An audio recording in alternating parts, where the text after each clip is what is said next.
Hello, everyone. Welcome to Practicing Life podcast. I am Ashley Pitzer, and I have a very special guest, one of the best guests in the world, one of my favorite people, my sister, Mickiala. And the reason I brought her onto my podcast is because she was one of the people that got to read my sacred hidden. I've treasured this book and not allowed anybody to read. And she was one of the select few that actually got to read my book. Now, pre-warning, because I knew I wanted her to be on this podcast and to talk about her experience with the book and interview me, I made sure that she only read half of the book so we didn't give away too many details. Okay. So you'll be in suspense, and she's going to be interviewing me over the book, The Birth Challenge. So my sister, Mickiala, one of my favorite people, she is in the elementary education. And for years, she's been a kindergarten teacher and has absolutely loved it. And now she serves the speech pathologist program. So she helps kids of all ages with their ability to speak.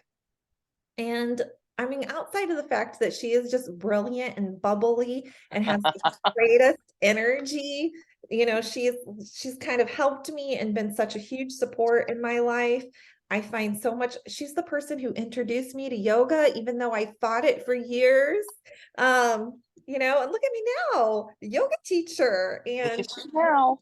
my biggest fans, and I just really adore her. And I really want, when this book comes to the world and explodes, I really want her to be my fan club manager. That's my dream.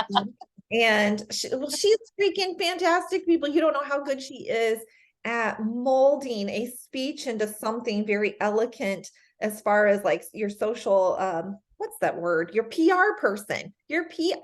She's just natural at it. And now she's, gifting the world with helping kids to be able to speak. So anyway, I'm glad to have you on my podcast. So let's get started. Okay. Well, of course, naturally, I am your biggest fan, and I really do think it's like such a rock star privilege to get to sink my teeth into the beginning of your book. So let's start off with just telling me about the book. All right. So, as you know, my specialty isn't PR. So this book is about the future. So it's got that sci-fi element to it. It is 300 years in the future after a nuclear war takes place. And this war devastates not only just the United States, but the whole world. So there are few survivors who actually make it through this nuclear war. And out of those survivors, some people inherit, for unknown reasons, supernatural abilities. And the race itself would not exist without these people who had their supernatural abilities. So you fast forward 300 years, and we're introducing the main character, Sabina. Now, Sabina is a girl who has a lot of insecurities, and she is really dependent emotionally, mentally dependent on her father. But her father is constantly leaving because he has a job as a scouter where he brings people into their village who have supernatural abilities. And so she is 3 days away from what is called a birth challenge. And this is a rite of passage. So this is the point when you go from being a child to being an adult. And during this ritual process, you have to be 16th, and it's done on your 16th birthday. But this process does a couple of things. It reveals whether or not you have any supernatural powers. It could have been revealed earlier, but it is tested at its full strength so everyone knows exactly, like you are labeled what type of supernatural power you have. There's 8 of them, how strong it is, how desirable it is. So all of those things are done. And then in this village, there's a second part to it, which decides how you are going to serve. What is your mission, your purpose for this village? So this is how the book takes place 3 days before her birth challenge. And she discovers that her father is once again leaving to go find some magical person and bring them back to their village. and she's just devastated. So that's the premises of the book. Mm-hmm. How did I do on that? Too much, too little Good. information. It's a lot, but like I followed it. I like followed through. Um, and I think that lays a good foundation. All right. That sounds good. So you can pause and toggle back and forth. Oh, no, this is all recorded live. Hello, everyone. Oh, okay. So I love that. I think that lays a nice foundation and gives you kind of the background information that uh you built the story on. Yeah. Um, so what made you write the story now? For years, years upon years, I mean, let's just be real, for decades. I have For a wanted long time. I have You've wanted to always been like one day. one day. I have had a dream that I have carried in my heart for 2 decades about writing a book. And I've made 1,000 excuses of why that can't happen, why that can't be. And, I went to college to be a businesswoman. Like I wanted to rock the corporate world. And I did. And I was Yeah. great. And I was, promoted and a shining star example of a corporate woman, right? And then I had children. And Mm-hmm. right, your whole life changes when that happens. Well, both of my kids ended up being kids that are on the spectrum and were a little more involved than maybe some of your other kids.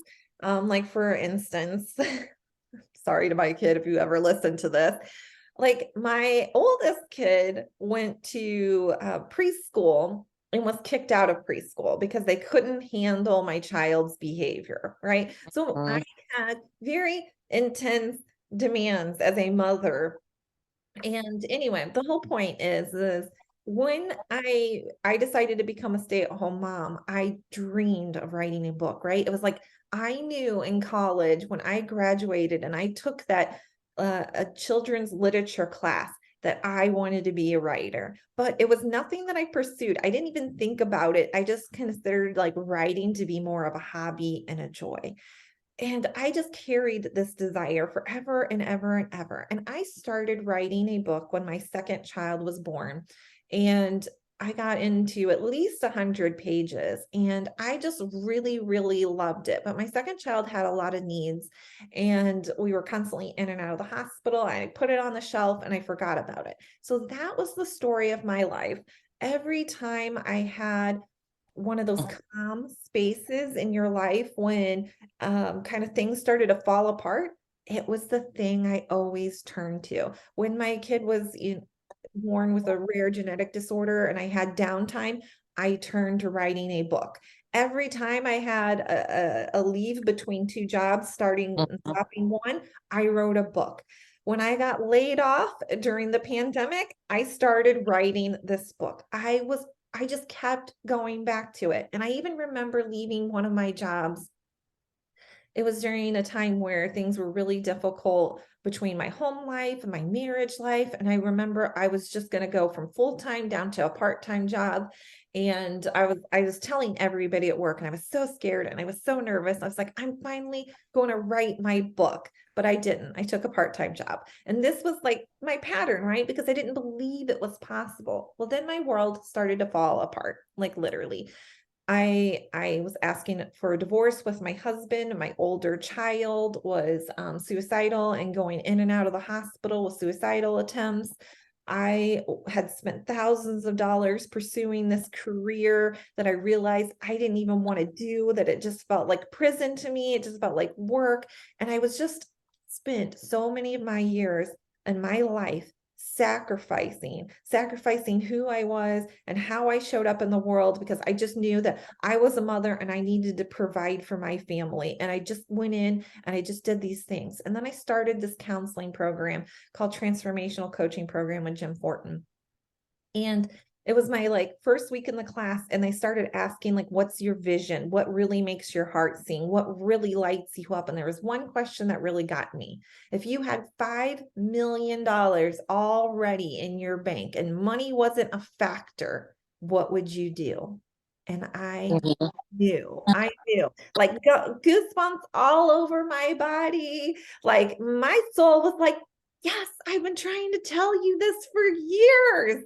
And I Mhm. wrote this long vision of me writing a book. And I went to my husband at that point, which we were really at this point in our marriage in a very awkward, are we talking, not talking? Are we together, not together stage? And I told him, I was like, I don't think I want to continue to be in the corporate world. I think I want to invest in my dream of being a writer. And that was it.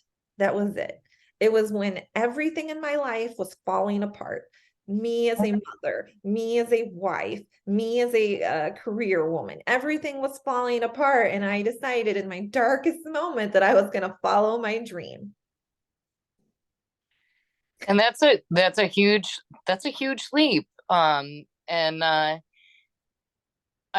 think it's commendable that, you know, you set your sights on this book and following your dream, and you took the leap, and great things have come from it. I find your characters really strong and really relatable. Um, can you tell me uh what ways do you think you're like the main character, Sabina? I'm totally going to answer that question, but first you brought something up to my mind, so I'm going to have a rant moment, okay? Go Rant for it. moment. All right, so I have recently started following all of these because I don't know how to necessarily market myself. I'm winging this. I'm self-publishing, okay? And Right. so I was like, well, what are some other authors doing? Like, give me some ideas of what some other authors are doing.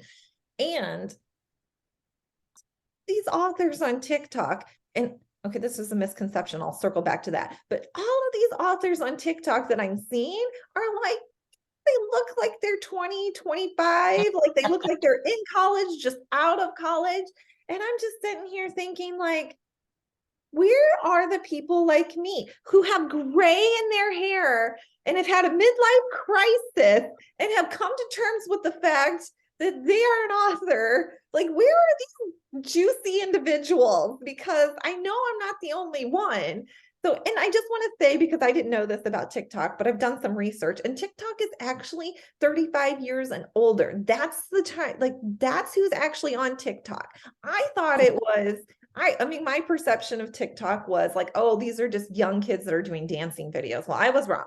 Research shows there's actually 35+ year olds on there. So anyway, I just want to say, as somebody who is older and writing her first novel, I am bringing in true life like hardships. And when you talked about the depth of character, it's because I know, like, I've had so many hardships that I can bring in and make it feel real because, honey, I've experienced it. So anyway, I just wanted to say that. Yeah, I definitely think that your background, your last life story really lends a hand to the strength and quality of your character development. And I feel like I know some of these people. That was really one of my goals in this book. So you had asked about, like, in what ways am I relatable to Sabina? Something along that lines. You're right. I mean, when they say this, they, who are the days? But they say it. It's been said.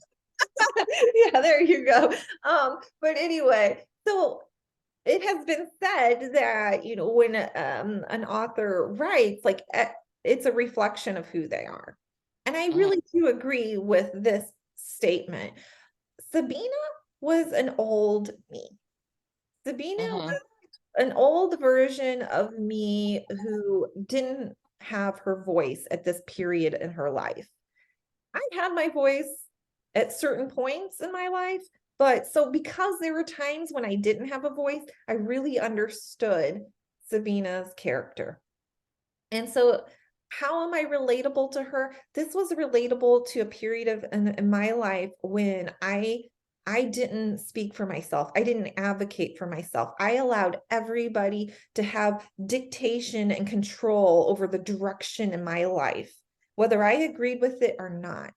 And so that's a lot of where I feel very relatable to Sabina, feeling alone, feeling isolated. When I grew up, well, those younger years, if you can remember, I didn't speak because I was so Right. terrified. I was so terrified. And when you don't speak to somebody and you're terrified to approach them, it's very isolating experience. So I was able to really draw on those past experiences of feeling very alone and isolated. And just like Sabina's father, Brom, was leaving to go on his excursion to get a messenger, right? Sabina felt very abandoned. And there's a period in my life where I felt really abandoned. So I was really able to draw on those experiences. I'm going to plug in my charger here so that I don't disappear. All right. So I think that that's extremely valid because I see a lot of your strengths surface in Sabina and her journey that she's on. Now, she's not only one of the strongest characters in the book and one of my favorites, but there's definitely she's really surrounded by a lot of quality characters. Uh, who would be your favorite character?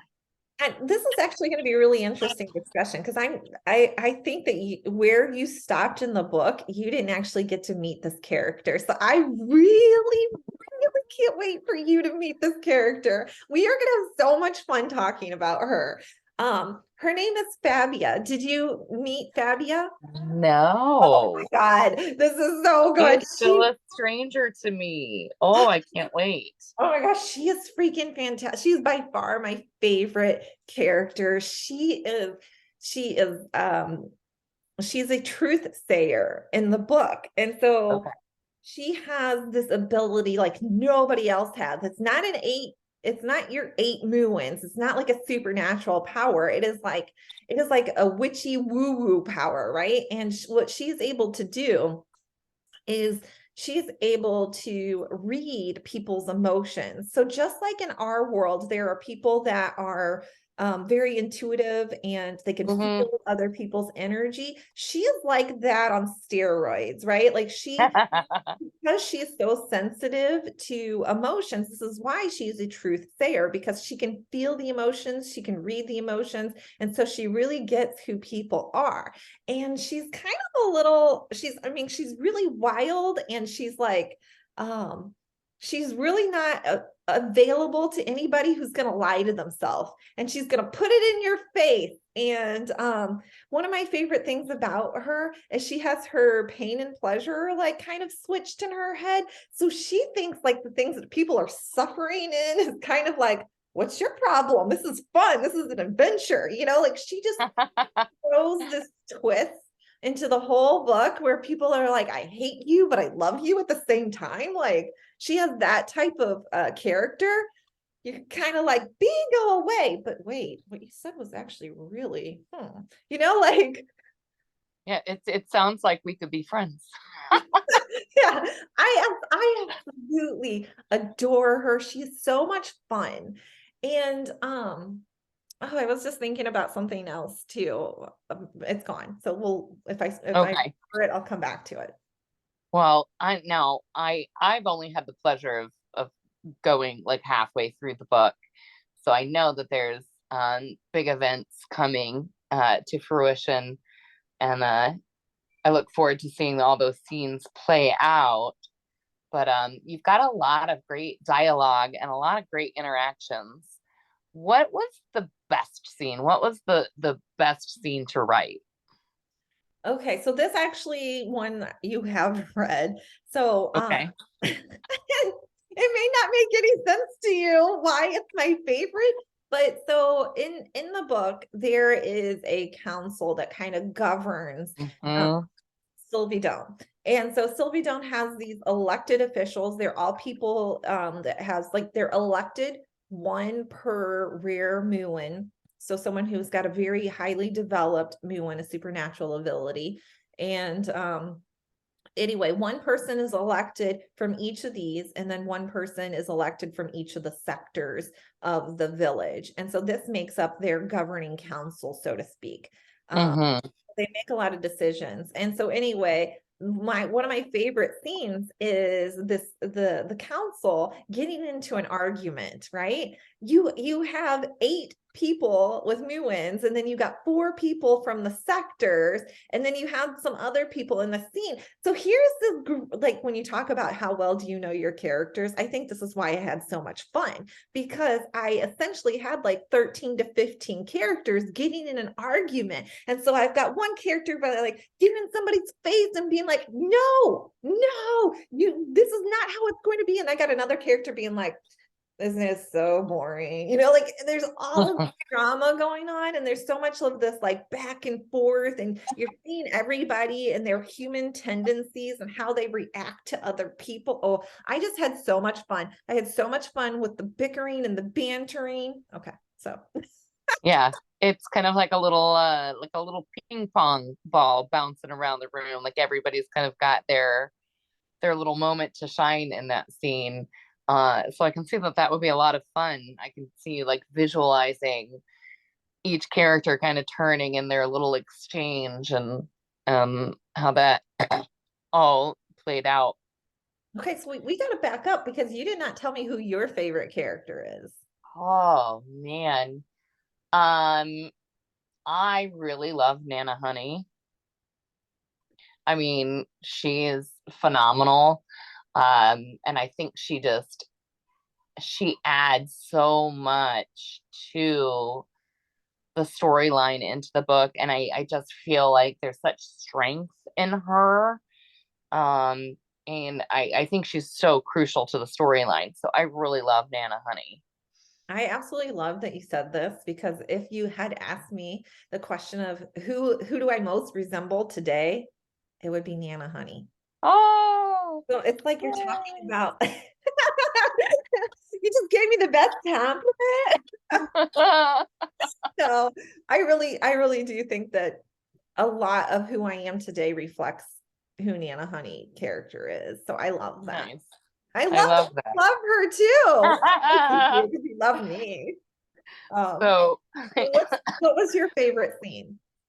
um, man, I really, it might have just been because things were getting so intense and so juicy, and it was kind of mid book where I I paused in this storyline, uh, but I really like um all the like kind of aha moments and the connecting of the dots in mid book where you start getting more answers when she goes to visit Nana Honey.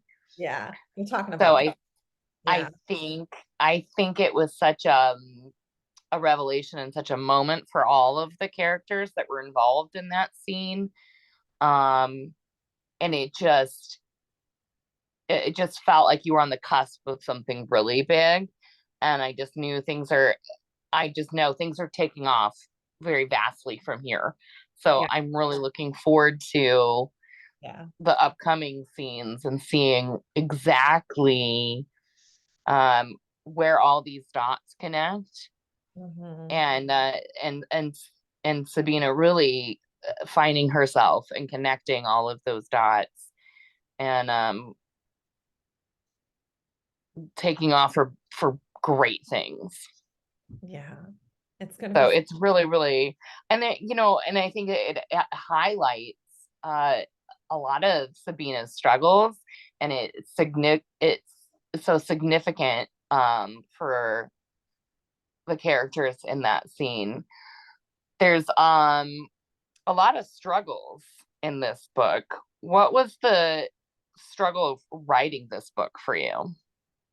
well, so I think the biggest struggle for me in writing this book is I really wasn't ready to own my voice as a spiritual leader. Mm, And so there were certain times where it was what I really truly felt and believed in my heart. But the world around me doesn't want to see or doesn't want to know. And so as I was writing some of these very mindful spiritual practices in here, I was really scared. I was really scared of um writing it. And so like there were times when I was like, having my conversation with spirit, and I was like, I don't know that I can write this. And then it would just keep coming up and coming up and coming up and coming up. And I'm like, it. I'm writing it. I hear you. I'm writing it. And then I would write it and I'd be like, I'm so scared that they're going to tear me alive when they read this book. And so I actually hired a coach to help me try and mm. do the inner work to get my thoughts off of caring what other people think about this. And so that really was really helpful for me. As far as like other struggles with writing the book, I mean, the writing for me became really natural because I just really channeled spirit, and I used a lot of my heart and my own experiences, right? And so a lot of things came to me. I would say what was really hard is like the after writing the book, right? Mm. Finding the right editor who understood me and what I was looking for, finding the right book cover person, discovering how you do all of this by yourself. Like there was a lot of struggles with the how to, and then there was also these struggles that I carried for years of all the reasons why I couldn't be a writer. Like I'm not good at grammar. I've never taken a formal writing class. I've always taken creative writing classes because I loved poetry. Like, you know, Mhm. I had all of these questions in my head that were like they were like weights putting on your body. Like these questions were so weighted for me. Questions like, well, Yeah. what if the pace of my book isn't good enough? You know what I mean? Like, do I hire somebody and spend $3,000, so that they can show me like, oh, at 25% of the book time, you have to have this type of scene, do you do all this? Do you do all that? And really, the struggle was really about trusting me and trusting spirit and knowing that I was writing what I was supposed to be writing, that this message needed to be heard, and I did it. Well, and I think it's there's something to be said with there's so many jobs and professions that you see unfold in your daily life, but you don't see an author sitting down writing a book. Like it's not something you come across. So it's very, very hard to visualize all those steps of the process, the commitments, and like the whole process of coming up with the ideas, coming up with the characters, keeping it fluid, and really what allowing yourself the time and space to write for you, and hope that other people can be on the same page with you, because you can't write for everybody else. No, you really So can't. I think that you've done yourself a true justice, um, and it's just not easy because it's not something you see. You see people working in the community and things, but an author is a huge and important role, and it's just not something you really see commonplace. Um, but there's so much value to it. What are some authors that you admire? Who do you like? So, gosh, there's so many because you know how much I love to read. But my sister and I, we constantly are like, I just finished this book. You got to read it, And so we're always bouncing back and forth authors and stuff that we like. And so, for those of you who don't know, a few years ago, again, at a time when my marriage was rocky, right? I made the decision to read a book a week. And so I literally did that. And so, I mean, like when you look at my Goodreads, there's hundreds of books.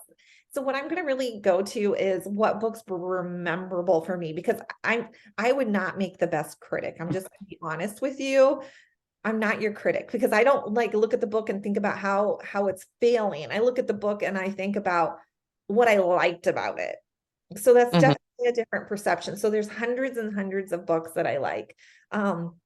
So I really like, well, I know this is a favorite for a lot of people, but like Brandon Sanderson, right? His Mistborn, loved it. I had never I read a book like this that used coins to fly themselves up into the air and do these little things like that. Absolutely loved it. Cassandra Clare, and even she's partnered with other people. I really loved her Mortal Instrument stories. So I just really enjoyed kind of that she has a good pull with your characters, and I enjoyed that pull and that tension. And I think you see that in my writing. There's a lot of tension building between characters. I really Yeah. love what she did there. And of course, these are shadow hunter people, so they're off, creating justice and doing flips in the air and flying. Love all that, right? There's magical people in there. So I absolutely love that. One book I can never seem, like whole series, I can never seem to forget. I think I said for you to read this one. I don't know if you did, but Falling Kingdoms with Morgan Rhodes. Again, this book here is about a a two kingdoms that are forging, young kids to come together and marry. And there's like this whole war and battle going on. And these two individuals, whew, they do not hit it off. They do not hit it off. And I love stories like that. So, and I really loved the tension between the two main characters. Loved it. Of course, I love the love twist that was in that book too.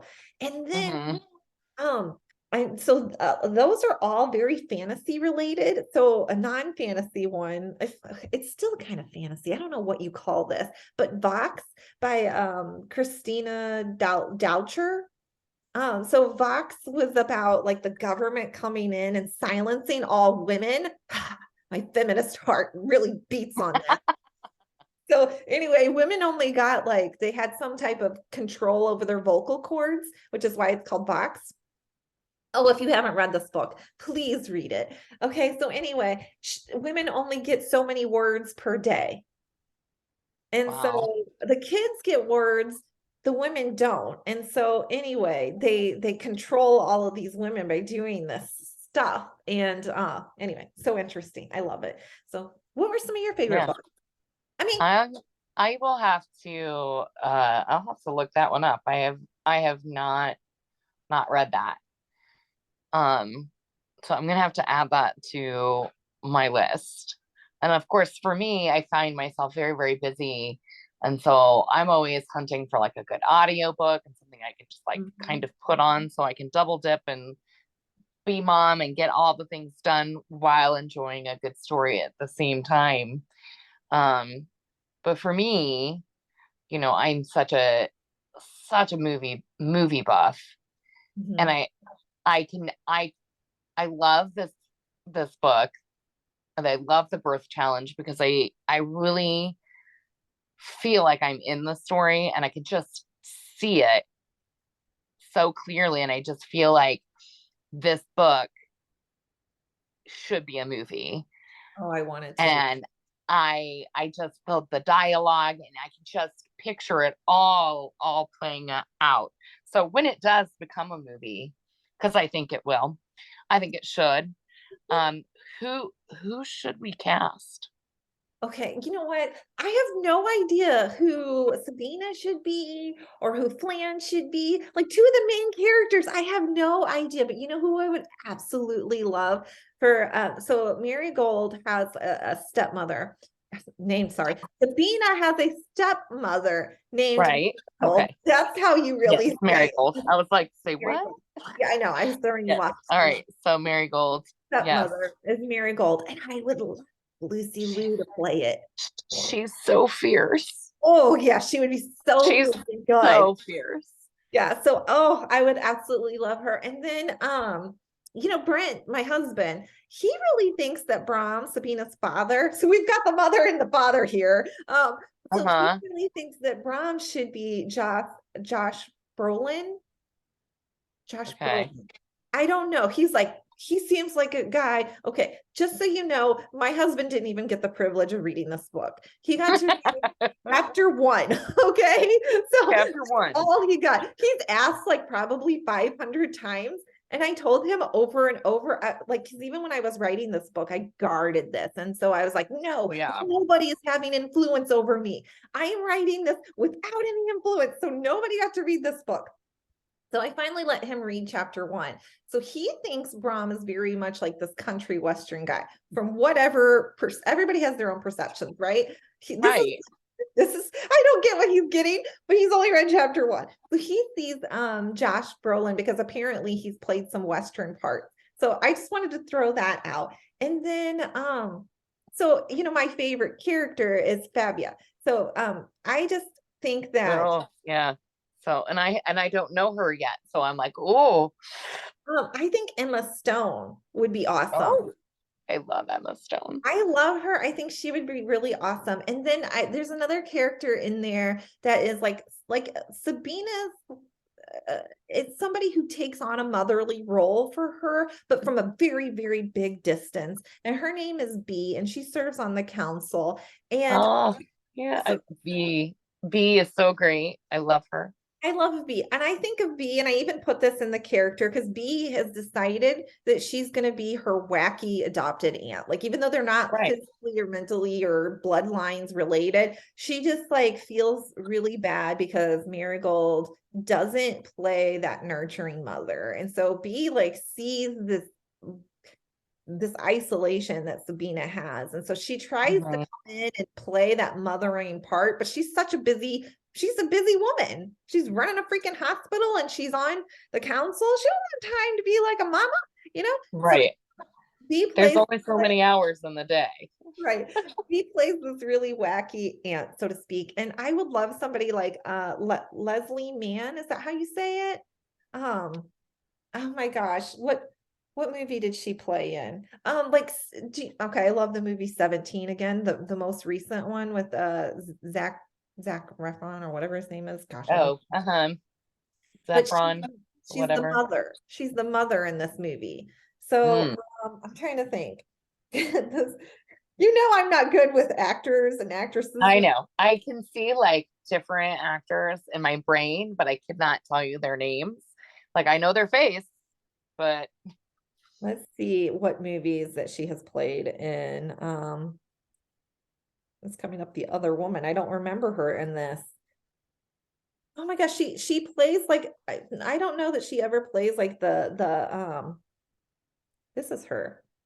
Can you see my screen? let me see if I can make it bigger. For the world out there. I'm trying to help my sister here. And I'm not I can't really see her. okay. Well, she does a really good job of kind of playing some really funny parts where she's very lighthearted and fun. She's just a fun person. So she has that Yeah. fun character. I think she would do a really good job. But yeah, I mean, I'm gonna sit with it. Like, if this was made into a movie, I would really love for somebody who's kind of an up and rising actor or actress to play like Sabina, Hmm. or Flan. Kind of like their breakout role. Yeah, Yeah. I would love to give somebody that, like that Uh, gift. yeah. So So fresh and like ready to take it on. And because I think her story is so great. Um and should definitely be told. And I think that it as an actress, it would just be such a great role to land. And you have just such an opportunity to take it so far. yeah, yeah. It's going to be so interesting. So, do you have anybody in your mind for any of your characters that you ran into? Man, I wish I was better with names. I don't know. It would be I always admire these casting directors and things like casting agents that sit down and say like, oh, okay, like you read for this part, but we're gonna put you in this role and vice versa. I mean, it's who who provides these characters their platform on the screen is such a such an undertaking, and I I wouldn't want to be the person that has to be like, oh yes for you and no for you. Yeah. But I do, it would be very, very interesting. I would love to be a fly on the wall as people auditioned and put their best Sabina forward to try and like land the role, and how they would present her to a panel of judges trying to decide who should get the glory of representing this character. Yeah. Well, so there was a point when you and I were talking. I can't remember if it was Sabina, but you were telling me like, oh, I just envisioned this character.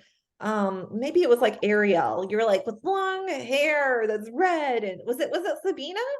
And I was like, Yes, so in what my is mind, this? Sabina did not have long dark hair, and so I was like You reading got along, and all of a great. sudden when I got to some of the descriptive details, and I was like, wait, that that's not my Sabina. Wait, what? I know. But That's when you no, I've know you're already in the got this story. picture. Yeah. So I had to do a little mental adjustment. And I still kind of toggle sometimes where I'm like, oh yes, remember.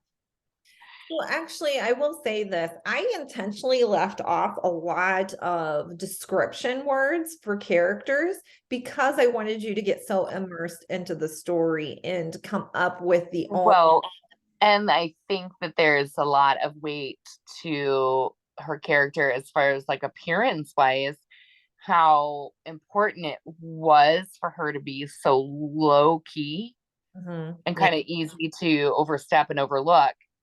So it really does kind of, uh, I guess, for a lack of better words, like really make her the dark horse. Yeah. Yeah. So then all of a sudden I was like, oh, okay, I get it. Yeah, exactly. It was such a fun book to write, and I'm so grateful for it. And I can't wait to share it with the world. And I can't wait to finish it, and I want to see that cover page all done. I cannot wait to hold these pages in my hand. so, like, what did you feel when you read this book? Because I am an emotional writer and I used emotion a lot in. Yeah. Um, it's a strong book. I think that the characters are so easy to, I mean, granted nobody's running around with Muins here. We don't have mystic powers, so to speak, but like you really feel like you can connect with these characters. Um and like her story is so true and genuine. Like finding your way in this world is not an easy task, and she really has a lot of cards stacked against her. Yeah. So I really think that the backdrop, the whole little hurricane room, like there's just so many layers. There's so many layers to this dish that it's just absolutely delightful. And I think the dialogue, like it's just, I'm kind of a play-by-play person, so I really found the banter and the dialogue so natural, and it's just I was really terrified actually, because I read a lot. I read a lot. And so I was going into comparison mode and I'm like, I have way more dialogue for conversation than any book I've ever read. I was terrified and I was so attached to it too. I know these things as a coach now, that being attached is never a good thing, but I was attached in the sense that I loved all of the dialogue. The dialogue was I found so much joy in it. And so when I gave this to my second editor, my editor came back and she was like, wow, you have a strength for dialogue. And she was like, I have to help a lot of writers write dialogue. And she's like, you've got it down. And I was like, I thought I had too much. And she was like, no, you have the perfect balance. And I was like, oh, no way. Go me, Yeah. go me. I had no idea. Well, and I think that really the amount of dialogue it's not overkill, it's not too much, and it really allows you as the reader to really um digest someone's personality. It's more than just the play by play of like, oh, she walked across the room and picked up whatever. It's all of those details, but like the verbal banter between the characters and the dialogue, that's where their personalities really shine. Um, That's a good and so reflection. I think it's great. Well, thank you. That's a really great reflection. So yeah, I'm learning from you. So I guess with your experience, did you find the pace of the book good? Did you find each like one of my goals in writing this book is that you didn't have these like drop scenes where you're like, okay, I'm just reading this, but it doesn't mean anything to me. So like Right. that was one of my goals in writing is I really wanted to keep you immersed the entire time. I think the flow is great. It's I don't feel like there's a lot of like unnecessary details or background or anything going on in chapters where it's just kind of dead weight. Like I think that every chapter really has its purpose, and really lends to the delivery of the storyline. Oh, people, I just want to tell you, you can so tell if you didn't know my sister was in education, that like summary right there reveals she's like talking like she's in her IEP meetings or whatever. It was brilliantly done. I love it. So anyway, yeah, I really love the story. I really love I love all of the characters, even the ones that you want to hate. Sure. And you have to have that. You have to have the bitter with the sweet. Yeah. Yeah. So anyway, this book should be coming out. My goal was for it to come out at the end of February. There's some things that we are waiting on to kind of come to fruition. So maybe Mhm. it'll be March. But I just want to kind of state that because I know that's going to be the next question people are asking. Like, Right. Well, so when do I get to read? yeah. So Yeah. what I am doing for people is if you sign up for my wait list, you can get access to chapter 1. So you can start kind of diving in and getting a feel for the story, connecting to certain characters, seeing if you even Mhm. like it and you want more of it. And then naturally, this is going to be sold on Amazon because everything is sold on Amazon. So, but I really am grateful for everybody who has stayed to the end of this and listened to it. I'm really grateful for everybody who loves to read, loves like sci-fi, fantasy, who loves supernatural powers. You guys are my people. I love you. Mindfulness. It's going to be really great, juicy material for you. Like, what would you say to somebody who doesn't like mindfulness? Do you feel like this was a turnoff for them? No, I think it's juicy. I think that there's so many different facets to the story, whether you can be like, oh, I see this as an individual going through the rites of passage and uh, coming into womanhood and finding her strengths, and it's an inspiring story of like self-discovery. um so there's that aspect. There is the kind of supernatural, sci-fi, which is so fun, and you can take it so many places. And um, I think that there's enough layers to this onion that it's not just a sci-fi book or just a coming of age book, or um, you Let me know, ask you too. So where you are with what you read, did you sense any romance going on? well, yeah, but um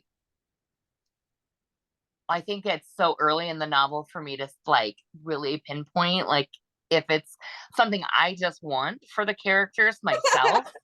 So Yeah. like I'm like, well, yeah, get it. Like let's go. But I think part of um Sabina is that she has this essence that makes individuals drawn to her. And that they just can't help but kind of be attracted to her. And I think that there's definitely some sparks that I've seen. So I was like, ooh, but how could she decide? So, Because how does yeah, she decide? I forgot to tell the audience this. So this book, and this is given to you right away in chapter 1, but Brom, before he leaves to go on his excursion, he tells Sabina that he has like 8 suitors lined up for her to like meet. And so she's like, I've never even had a date. What do you mean I have 8 suitors? Like, oh my God, what are you doing to me, Dad? Like, totally. So anyway, these characters are sprinkled through the Right. book. So Mickiala hasn't gotten to meet all of the characters yet. Oh my gosh, I can't wait for you to meet one of them. Oh, Yeah. And so like, and I don't know a lot of the suitors yet. So I don't know like who she's going to interview next. Has she already met this character? Like, but I think that they're also drastically different. So all of their qualities, like they all have strengths, right? They all have strengths and they all have weaknesses, and um, you know, things about them that may or may not be less desirable, but then they all have like a certain level of desirability and connectability as a good quality partner for her. That how will she a recognize that she is a desirable individual, and b like like which hand does she play? yeah. Oh Yeah. And and she's going through so many transitions, and like I'm going to just speak to people who have ever experienced this, but like if you have gone through a major transition in your life, like Brent and I are high school sweethearts, right? So you change a lot from being 16 to graduating from college. You're not a 16-year-old. You don't think like a 16-year-old. You want different things, right? So if you've ever been through a major transition, sometimes you can turn around and look at your partner and be like, we are not suited for each other. Like 10 years ago, we were great. I'm a different person now. You're a different person. Like, so she's going through all of these transitions, and who's going to match each of these transitions she's going to go through? And is there going to right. be one that matches all of them? You know what I mean? Like, oh, I love it. I love it. You can see how excited I get. Yeah. So it'll be very, very interesting to see those sparks fly. I, I'm really looking forward to it. I can't wait for it too. I'm so excited. So is there anything that we need to include before we wrap up? Sure. Gosh, I really, because I haven't read the whole thing, I don't know, um, where we close and how you stop this train cruising through the night. But I think that there is such a dynamic between like um her Sabina and Marigold. And I'm so leery about Brom and his whole situation that your readers are not going to want to put this book down. Is all I can say. I would love that for them to feel that way. So, Right. and I love it when I read a book like that, you know. I just know when I close this book, I I'm going to be wanting more. Oh, you'll get more. All right. Well, I thank you so much for participating in this and being willing to come, and share your take on it and your experience with it. And I trust my sister to tell me, I mean, she's the person that I will take a picture of in the, changing room or whatever if I'm at a department store and be like, does this look all right? Like she will tell me if it sucks. I will give you my opinion. Yeah.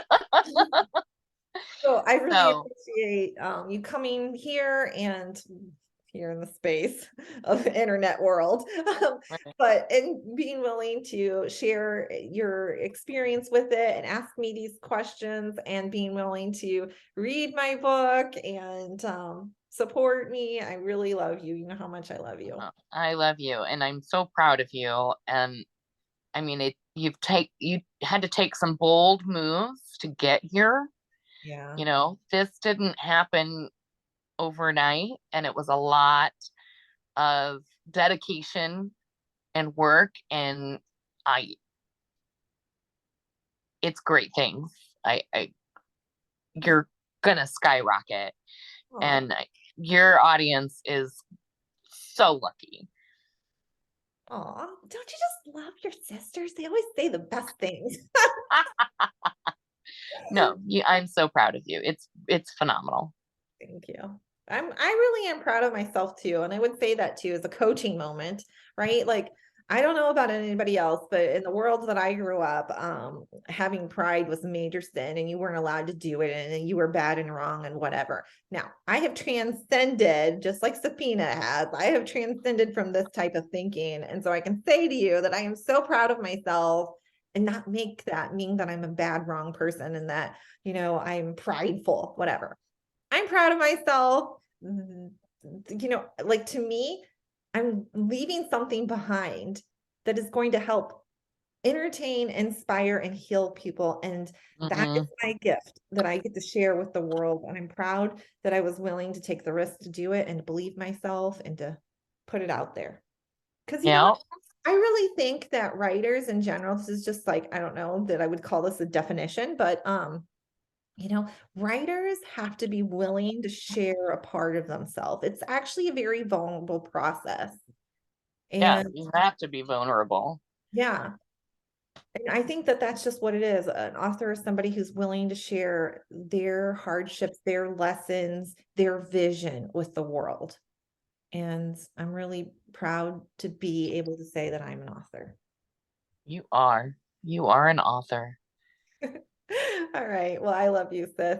So All right. for everybody listening, you matter, and I will see you next week. Thank you, All right. Mickiala. Bye.